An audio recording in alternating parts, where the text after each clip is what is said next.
You ask Tiger to solve. This deals with linear equations with one unknown.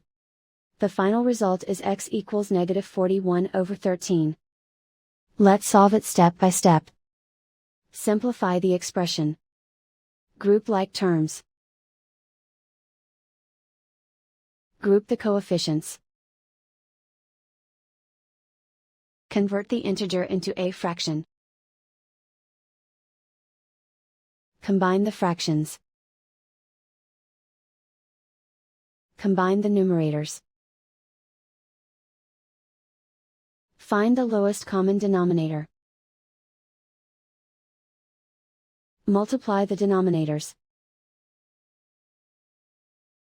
Multiply the numerators. Combine the fractions. Combine the numerators. Group all constants on the right side of the equation. Subtract 41/6 from both sides. Combine the fractions. Combine the numerators.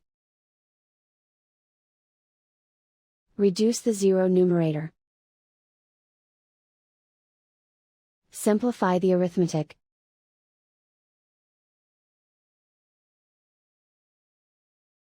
Isolate the x. Multiply both sides by inverse fraction 6/13.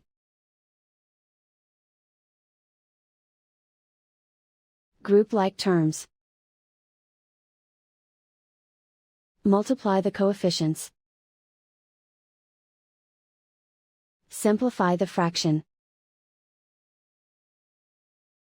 Multiply the fractions. Simplify the arithmetic. And so the final result is x equals -41/13.